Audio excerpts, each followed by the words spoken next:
Hi అండి, అందరికీ నమస్తే. Welcome back to our channel vibes of home. ఈరోజు మనం పుదీనా రైస్ ఎలా తయారు చేయాలో చూద్దాం. ముందుగా దానికి కావాల్సిన పదార్థాలు: ఒక కట్ట కొత్తిమీర, ఒక కట్ట పుదీనా, 4 నుంచి 5 పచ్చిమిర్చి, ఒక 2 ఉల్లిపాయలు. ముందుగా పుదీనా కొత్తిమీరని ఇలా వీడియోలో చూపించే విధంగా కట్ చేసి పక్కన పెట్టుకోవాలి. ఇప్పుడు ఒక మిక్సీ జార్ తీసుకొని ఒక కప్పు పుదీనా, ఒక కప్పు కొత్తిమీర, ఒక 5 పచ్చిమిర్చి, చిన్న అల్లం ముక్క, 1 టేబుల్ స్పూన్ జీలకర్ర వేసి మిక్సీ పట్టుకోవాలి. ఇలా వీడియోలో చూపించే విధంగా మెత్తగా మిక్సీ చేసి పక్కన పెట్టుకోవాలి. ఇప్పుడు ఒక కళాయి స్టవ్ మీద పెట్టుకొని 4-5 టేబుల్ స్పూన్ల ఆయిల్ వేసుకొని కట్ చేసి పెట్టుకున్న పచ్చిమిర్చి వేసి వేగనివ్వాలి. ఇప్పుడు ఆనియన్స్ వేసి కాసేపు వేగనివ్వాలి. ఆ తర్వాత 1 టేబుల్ స్పూన్ పసుపు వేసి కలుపుకోవాలి.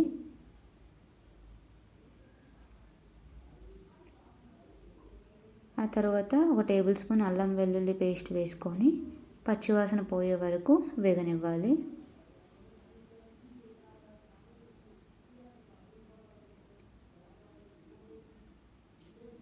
ఇలా కాసేపు వేగాక ముందుగా మనం పేస్ట్ చేసి పెట్టుకున్న పుదీనా పేస్ట్ని వేసుకోవాలి.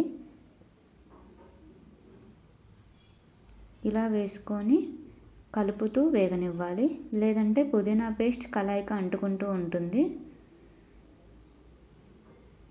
ఇలా కాసేపు వేగాక 1 టేబుల్ స్పూన్ సాల్ట్ వేసుకొని అదేవిధంగా కలుపుతూ పచ్చివాసన పోయే వరకు వేగనివ్వాలి.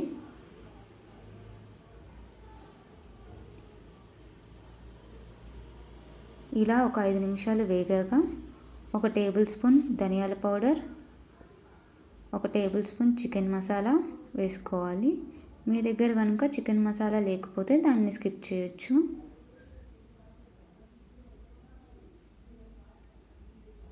ఇలా ఒకసారి కలుపుకున్న తర్వాత ముందుగా మనం ఉడికించి పక్కన పెట్టుకున్న రైస్ని వేసి కలుపుకోవాలి. రైస్ వేసాక ఉండలు లేకుండా బాగా కలుపుకోవాలి. పుదీనా పేస్ట్ అంతా రైస్కి మంచిగా పట్టేలాగా కలుపుకొని చివరిలో కొంచెం కొత్తిమీర వేసుకోవాలి. ఇలా కొత్తిమీర వేసాక ఒక ప్లేట్లోకి సర్వ్ చేసుకోవాలి. ఇంతేనండి, పుదీనా రైస్ రెడీ. ఈ పుదీనా రైస్ని కనుక పెరుగు చట్నీతో తీసుకుంటే చాలా బాగుంటుంది. నేనైతే పెరుగు చట్నీతో చాలా ఇష్టపడతాను. ఈ వీడియో కనుక మీకు నచ్చినట్లయితే లైక్ చేసి, షేర్ చేసి, సబ్స్క్రైబ్ చేయండి. ఇలాంటి సింపుల్ రెసిపీస్ కోసం మన ఛానల్ వైబ్స్ ఆఫ్ హోమ్ని సబ్స్క్రైబ్ చేయండి.